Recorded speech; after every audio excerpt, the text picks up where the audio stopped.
Nous avons avec nous en ligne le directeur du Programme alimentaire mondial PAM en Haïti. Il s'agit de Jean-Martin Bauer. Bon après-midi, Monsieur Bauer. Bonjour, Ça va bien? ça va très bien, merci.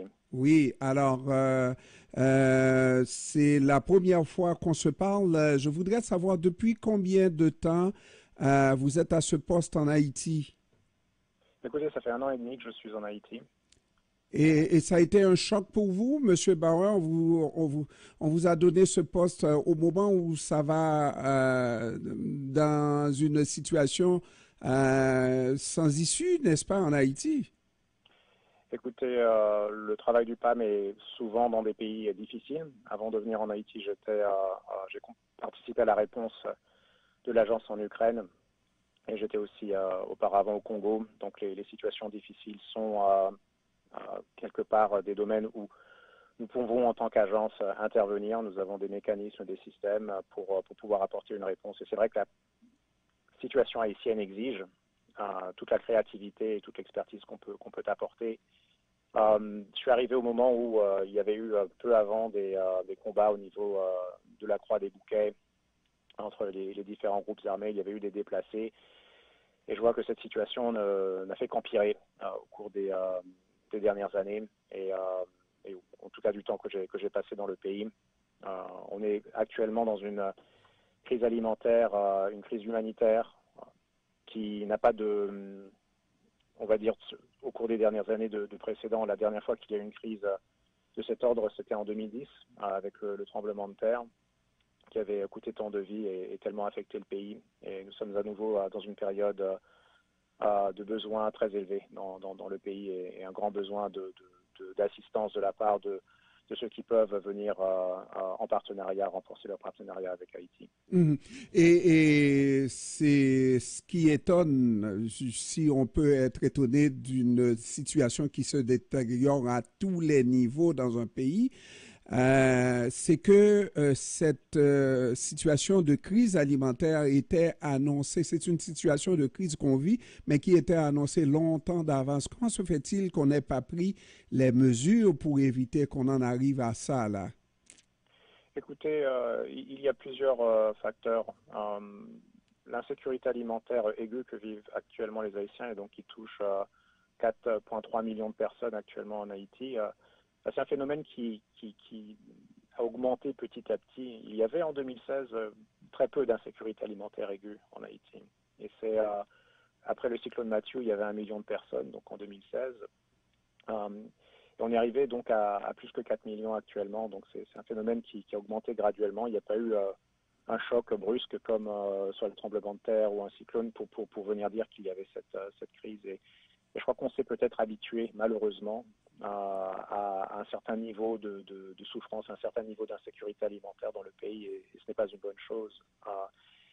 Il y a eu une difficulté au niveau des organisations internationales pour mobiliser nos donateurs, pour mobiliser les financements nécessaires pour pouvoir mener à bien les activités au niveau du pays. Le plan de réponse des Nations Unies pour Haïti s'élève à 719 millions de dollars pour cette année 2023 pour venir en aide à peu près 5 millions de personnes. C'est 2 fois plus que l'année dernière. On était en 2022 à 350 millions de dollars. Et donc ça montre que les besoins ont augmenté fortement, mais peut-être que l'attention des opinions publiques est ailleurs. Elle est peut-être sur les crises qui existent dans le monde. Il y en a beaucoup. Il y a une guerre entre Israël et Hamas en ce moment. Il y a une guerre en Ukraine. Il y a une guerre au Soudan. Il y a un épisode de sécheresse et d'insécurité alimentaire dans la Corne de l'Afrique. Et dans tout ça, peut-être qu'Haïti a été oublié. Mais en général, vous êtes du sérail, comme on dit, dans cette organisation de l'ONU qui fait souvent des appels pour venir en aide à des pays en difficulté comme Haïti. Mais dans le cas d'Haïti, rares sont les fois, moi je n'ai pas en mémoire la fois où l'ONU avait fait une demande d'aide et que les objectifs étaient atteints. C'est toujours très loin des objectifs fixés par l'ONU.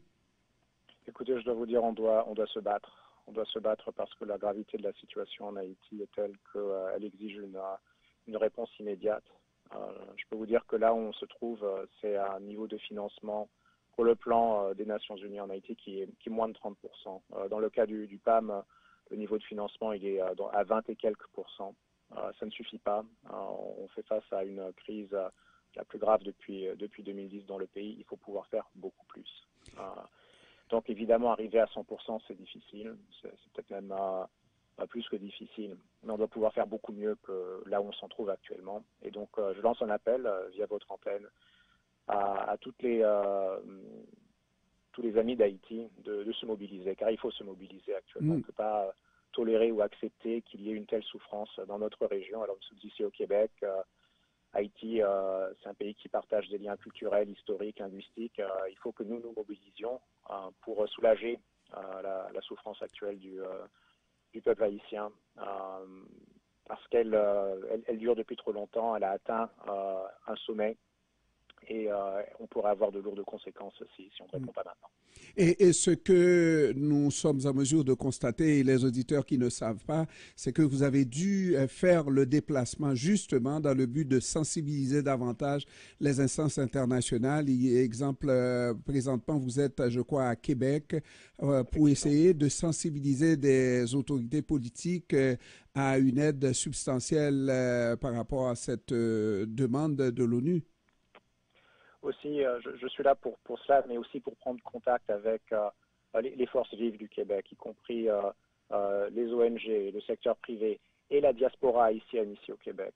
Et c'est pour ça que je suis ravi de pouvoir être invité à votre antenne pour dire à la diaspora que vous aussi, votre rôle est important. On sait que les transferts de la diaspora vers Haïti, ça dépasse largement les montants d'aide humanitaire fournis au pays. Et donc, il faut que la diaspora, elle aussi, puisse contribuer à cet effort et qu'on puisse travailler ensemble pour conjuguer nos efforts pour répondre à cette crise. Maintenant, moi, chaque fois que j'assiste à une telle demande de levée de fonds d'une agence des Nations Unies, je me dis toujours c'est l'affaire des gouvernements, des institutions internationales, etc. Nous, comme membres de la société civile, on n'a pas notre mot à dire. Est-ce qu'on peut interagir directement avec le PAM? Alors, il y a plusieurs façons. Vous pouvez interagir directement avec nous. J'ai rencontré hier à Montréal des organisations de la diaspora qui construisent des écoles, qui construisent des adductions d'eau potable en Haïti. Vous pouvez, si vous êtes de ces associations-là, contacter les bureaux de terrain du PAM qui se trouvent à Miragouane, qui se trouvent au Cap, au Gonaïves, à Jérémie, pour que nous puissions trouver des synergies entre nos actions. Alors, il y a des endroits en Haïti où c'est la diaspora qui a tout construit. J'étais à la Tortue et j'ai vu que les infrastructures qu'on trouve là-bas sont largement dues aux contributions de la diaspora tortugaise. Et on a besoin de travailler ensemble. Et la diaspora qui est ici au Québec, elle est aussi très entendue au niveau des décideurs de la province. Donc moi, je vous encouragerais à faire un mot à vos représentants élus pour leur dire de ne pas oublier Haïti. On ne peut pas se le permettre. Absolument. Mais maintenant, la solution véritable face à une situation comme ça, c'est de revaloriser l'agriculture et quand on sait pourquoi, et comment cette agriculture a été dévalorisée, sûrement par le dumping de produits américains au pays. Est-ce qu'il y a un moyen de dire cette vérité-là que Bill Clinton, comme président, a eu à dire que c'était de sa faute, mais depuis ce mea culpa-là, il n'y a rien qui puisse accompagner le peuple haïtien, les paysans, les agriculteurs. Au contraire, vous l'avez dit, ces bandits même chassent les paysans de leurs terres d'une certaine manière. Écoutez, pour moi, c'est aussi quelque chose de très personnel. Je suis comme vous, issu de la diaspora. Je suis né aux États-Unis. Mon oncle était riziculteur à Corail. Il a tout perdu en 94 quand les droits de douane ont été baissés sur le riz. Tout perdu parce qu'il ne pouvait plus vendre son riz. Et donc j'ai vu de moi-même l'impact que ces décisions ont eu sur les producteurs haïtiens.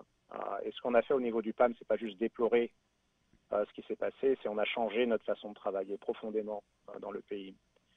Alors j'aimerais bien vous donner quelques chiffres pour illustrer ce Mhm. changement. Chaque mois, le Programme alimentaire mondial achète pour 1 million de dollars de produits alimentaires dans les mains des producteurs haïtiens, directement, OK. pour les mettre dans les cantines scolaires. OK. Chaque jour, nous apportons un repas chaud, mais composé de produits qui sont plantés, cultivés, récoltés en Haïti pour 230 000 élèves. Et ça, c'est en droite ligne avec la politique nationale d'alimentation scolaire. Il y a 2 ans, on avait 20% de contenu local dans les cantines scolaires du Programme alimentaire mondial en Haïti. Nous sommes arrivés aujourd'hui à 50% et nous allons arriver à 100% d'ici 5 ans. Donc nous sommes en train de travailler beaucoup plus avec les organisations de producteurs pour leur donner une chance d'accéder au marché, de pouvoir vendre leurs produits et de s'organiser. Nous avons actuellement une collaboration avec plus de 100 OPA dans le pays et avec plus entre 4 et 5 000 agriculteurs pour qu'ils puissent justement avoir cette capacité d'accéder à un marché sûr et de pouvoir vendre leurs produits. Et donc, ce que nous avons dans ce programme de cantine scolaire, c'est la possibilité pour les producteurs de sécuriser l'écoulement de leur production, mais aussi pour les enfants d'avoir à l'école tous les jours un repas qui est composé de produits frais, locaux, sains. Et c'est un grand changement dans ce que l'on fait. Juste l'année dernière, nous avons lancé au niveau du Sud une campagne de micro-assurance. Nous avons enrôlé 5000 producteurs dans un programme novateur donc de micro-assurance qui permet à ces producteurs d'être couverts contre un risque de sécheresse ou un risque d'inondation. Et c'est une première en Haïti et nous sommes en train de passer ce programme à l'échelle. Et donc l'erreur à ne pas faire dans cette année où on a une crise majeure, c'est de répondre comme on le faisait par le passé, c'est-à-dire apporter pendant 2-3 mois des sacs de riz. Non, ça ne réglera rien. Ce qu'il faut, c'est absolument travailler sur les causes profondes, sur les causes sous-jacentes de l'insécurité alimentaire dans le pays. Et ça veut dire, comme vous l'avez si bien dit, revaloriser l'agriculture, travailler avec les petits producteurs, acheter localement, favoriser les entrepreneurs locaux, travailler avec les entreprises, créer des revenus, de l'emploi. C'est ça ce qu'il faut actuellement. Mais vous m'avez surpris d'ailleurs lorsqu'on m'a présenté Jean-Martin Bauer. Je me dis que c'est probablement un Américain, mais là, de savoir que vous avez vos origines haïtiennes, c'est peut-être à cause de ça qu'on a changé le programme du tout au tout, mais vraiment un programme axé sur les besoins du pays. C'est un programme qui s'axe plus, qui se localise. C'est un terme un petit peu barbare, si vous me permettez, mais ça veut dire qu'on souhaite s'appuyer le plus possible sur les capacités locales, c'est-à-dire sur les agriculteurs en Haïti, sur les entreprises. On fait une grande partie de nos distributions en cash, en mobile money notamment, via la Digicel. Nous avons aussi 2 tiers de nos distributions qui sont assurées par les organisations haïtiennes elles-mêmes.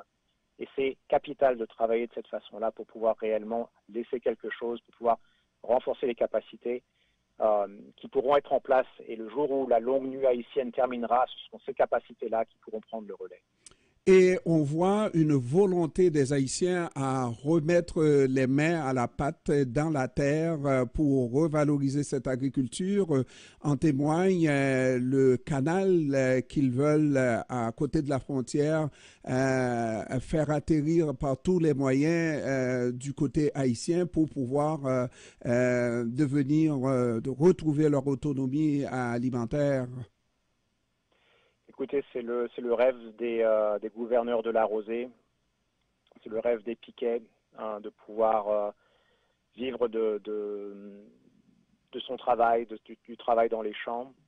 Haïti est un pays avec d'énormes ressources et il revient à tous les amis d'Haïti, et pas seulement la communauté internationale, mais à nous tous de trouver les voies et moyens pour que ce pays puisse de nouveau être autosuffisant. Il l'était dans les années 80, nous le savons. Et on peut retrouver cette autosuffisance. Ça demandera des efforts, ça demandera des années, peut-être des décennies. Mais je constate effectivement qu'il y a en Haïti des initiatives individuelles, des initiatives privées, des initiatives de ces organisations de producteurs qui vont dans le bon sens, qu'il faut absolument appuyer. Oh, vous me plaisez énormément, Jean-Marc Bauer. J'ai l'impression que c'est la première fois qu'une institution internationale place à un niveau aussi élevé une personne d'origine haïtienne en Haïti. Écoutez, c'est un privilège pour moi. Mes grands-parents sont nés à Jérémie. C'est très émouvant pour moi de pouvoir travailler en Haïti. C'est une grande chance, c'est un grand honneur. Alors, nous avons rendez-vous vendredi matin tôt. J'espère qu'on va pouvoir s'étaler plus longuement. Mais en attendant, je crois que le message est passé et s'il le faut, on va mettre spot publicitaire à la radio. La radio est dévouée pour la cause des Haïtiens d'Haïti et du Québec, n'est-ce pas? On va donner le maximum parce que vous me plaisez, ce que vous faites est bien et je sens de la sincérité dans la voix. Je vous souhaite bonne chance et on se voit vendredi matin, Monsieur Bauer. À vendredi. Merci. Jean-Martin Bauer est directeur du Programme alimentaire mondial en Haïti, le PAM. Merci beaucoup et à la prochaine. À la prochaine.